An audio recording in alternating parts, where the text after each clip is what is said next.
Hi everyone. सो इस video में हम यहाँ पर बात करने वाले हैं काफ़ी सारी मास हायरिंग्स के बारे में because there are a lot of things to talk about. First of all I am starting with Cognizant because Cognizant में काफ़ी बच्चों को कन्फ्यूजन है। तो देखो, इस साल मैंने आपको बताया था कि कॉग्निजेंट की तरफ से अभी तक CIS की हायरिंग नहीं आई है। कल मैंने वीडियो में अच्छे से एक्सप्लेन किया है कि जो CIS की हायरिंग है अब वो यहाँ पर जेंसी के थ्रू ही यहाँ पर हो रही है। तो एक्चुअली हो क्या रहा है कि अभी बहुत सारे बच्चों ने रजिस्ट्रेशन किया है फॉर कॉग्निजेंट का हायरिंग ऑफ कैंपस वाला जो अभी रिसेंटली आया हुआ है।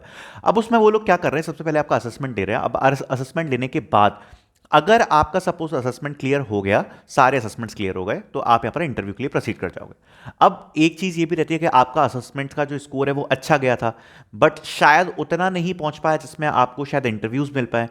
तो वो लोग क्या कर रहे हैं ना, आपको CIS का मेल भेज रहे हैं, ठीक है, CIS का। और अगर आपका परफॉर्मेंस बहुत ही ज़्यादा खराब है तो आपको रिजेक्ट कर दिया जाएगा। तो मतलब आपको दो चांस मिल रहे हैं, आप जेएनसी का टेस्ट दोगे, अगर बहुत बढ़िया परफॉर्मेंस है इंटरव्यू का मेल आ जाएगा, अगर ठीक ठाक परफॉर्मेंस है तो CIS का मेल आ जाएगा, और खराब परफॉर्मेंस है तो रिजेक्ट कर दिए जाओगे। तो दो चांसेस आपको मिलेंगे। तो जेएनसी की हायरिंग काफी ज्यादा इंपॉर्टेंट है। बाकी जो अभी ऑफ कैंपस वाली हायरिंग आई थी, बच्चे पूछ रहे थे कब तक इसमें अप्लाई कर सकते हैं, तो देखो ये वाली जो हायरिंग है इसकी डेडलाइन को एक्सटेंड कर दिया गया है। जो टेस्ट है मोस्ट प्रोबेबली 28-29 से पहले ही होगा, एक फेज का। तो मेरे हिसाब से दो दो फेजेस हो सकते हैं, इसमें दो तीन फेजेस हो सकते हैं हायरिंग के, असेसमेंट्स के। और जो पहला फेज है वो बहुत ही जल्द आपको 4-5 दिन में ही शायद देखने को मिल जाएगा। टाइम बहुत ज़्यादा कम है, मैं पहले ही आपको क्लियर कर रहा हूँ, ज़्यादा टाइम नहीं है प्रिपरेशन के लिए। अगर प्रिपरेशन करना चाहते हो एक्यूरेट प्रीवियस ईयर क्वेश्चंस के साथ, तो आपको लिंक डिस्क्रिप्शन में मिल जाएगी मॉक टेस्ट की, उसको जाके आप चेकआउट कर सकते हो, ठीक है। दूसरी मुझे डिस्कस करनी है बात डिलॉयट एनएलए के बारे में। अब देखो, डिलॉयट एनएलए के बारे में मैं क्या ही बोलूँ। जो बच्चे बोल रहे हैं कि डिलॉयट एनएलए की जो हायरिंग अनाउंस हुई है, क्या ऐसा है? तो डिलॉयट एनएलए की जो हायरिंग है वो अनाउंस नहीं हुई है, आपको क्लियरली बता देता हूँ, नहीं हुई है। और जिस लिंक से आप अप्लाई कर रहे हो वो एंटरटेनमेंट के लिए तो अच्छा है बट वो आपको कोई आपका पर्पज सॉल्व नहीं करेगा।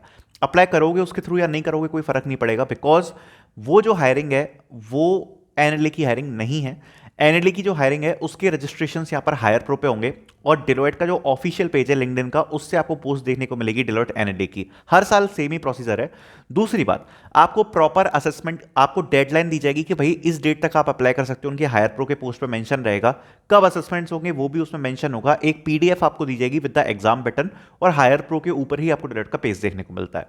दूसरी बात, इस साल डिलॉयट एनएलए में जब हायरिंग आएगी मोस्ट प्रोबेबली 2026 बैच को यहां पर एलिजिबल किया जाएगा, 2025 बैच एलिजिबल नहीं होगा मोस्ट प्रोबेबली। अगर होगा भी तो यहां पर उनका जो हायर प्रो का रजिस्ट्रेशन है उस पर स्टार्ट होगा। दूसरी बात, पूरी कंपनी और पूरे एम्प्लॉइज ठोक ठोक के बताएंगे आपको, जो यूआरएल है ना वो पब्लिक यूआरएल मिलेगी, हिडन यूआरएल नहीं मिलने वाली है। दूसरी बात, जो कैरियर पोर्टल है डिलॉयट का यूएसआई का, उसमें कभी भी एनएलए या इस प्रकार की हायरिंग्स को पोस्ट नहीं किया जाता। उसका एक सिंपल सा रीजन है, जो ये वाली हायरिंग्स होती हैं ये ऑफ कैंपस फ्रेशर्स को टारगेट करने के लिए होती हैं, जिसके लिए ये लोग हायर प्रो के थ्रू हायर करते हैं। जो कैरियर पोर्टल वगैरह होता है वो होता है जनरली अगर फ्रेशर्स प्लस एक्सपीरियंस अगर उसमें हो तो, लाइक प्रॉपर फ्रेशर की आपको उसमें एक भी नहीं मिलेगी।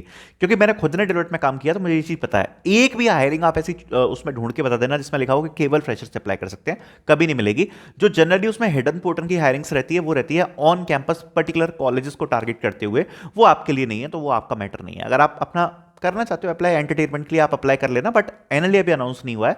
मोस्ट प्रोबेबली दिसंबर या जनवरी में आपको देखने को मिलेगा, एंड मोस्ट प्रोबेबली 2026 बैच के लिए देखने को मिलेगा। और सबसे पहले न्यूज मैं ही आपको उसके बारे में बताऊंगा, बिकॉज आप लोगों को पता है अभी जब डेलोइट की हायरिंग चल रही थी, चाहे वो साइबर गुरुकुल की हो, चाहे कोई भी हायरिंग हो, या किसी भी प्रकार की कोई ऐसी हायरिंग रिलीज होती है, सबसे पहले मैं ही अपलोड करता हूं चैनल पर, और प्रॉपरली एक एक इंस्ट्रक्शन के साथ आपको PDF भी दिखाता हूं। उसका रीजन क्या है कि हमारे पास ऐसी कम्युनिटीज हैं जिसमें बहुत हायर टीयर वाले बच्चे हैं, मतलब हायर टायर वाले बच्चे हैं, तो उनके साथ जब कनेक्शन होता है तो सारी चीजें उसमें आती रहती हैं, ठीक है। तो ये चीजें होने वाली है, तो उसका आप टेंशन मत लेना, एनएलए अभी अनाउंस नहीं हुआ। तीसरी बात जो इंपॉर्टेंट मुझे डिस्कस करनी थी वो थी इन्फोसिस के बारे में। तो इन्फोसिस की जो हायरिंग है SP वाली, उसके रजिस्ट्रेशन चल रहे हैं, कल तक है शायद रजिस्ट्रेशन, फिर खत्म हो जाएंगे। उसके बाद आपको यहाँ पर टेस्ट मेल्स वगैरह इन्फोसिस की तरफ से देखने को मिलने वाले हैं SP DSE हायरिंग के लिए। एक चीज मैं पहले ही क्लियर कर देता हूँ, इसमें शॉर्टलिस्टिंग काफी ज्यादा होने वाली है, बिकॉज ये सिस्टम्स इंजीनियर वाली जो हायरिंग थी ना, वो एक ऐसी हायरिंग थी जिसमें उनको मास रिक्रूटमेंट करनी थी, ज्यादा बच्चों को उन्होंने मेल्स भेज लिए। SP DSE के लिए हमेशा से लिमिटेड पोजीशंस होती हैं, ये मत समझना कि बहुत ज्यादा पोजीशंस होंगी, क्योंकि पे पैकेज भी हायर रहता है। तो तो जो शॉर्ट लिस्टिंग का परसेंटेज है, जो क्राइटेरिया है, वो काफ़ी ज़्यादा हाई होता है। तो जो मेल्स हैं, अगर 100 बच्चों ने अप्लाई किया तो उसमें से 20-30 लोगों को ही मेल्स आने वाले हैं। ये बस समझना कि सब लोगों को आ जाएंगे। एक और बात मुझे बतानी है, अभी लास्ट वीक काफ़ी सारे रिक्रूटर्स फ्रॉम टेक महिंद्रा, उन लोगों ने यहाँ पर पोस्ट किया था लिंक्डइन पे, they are connecting with the campus for the upcoming mass recruitment drive from Tech Mahindra.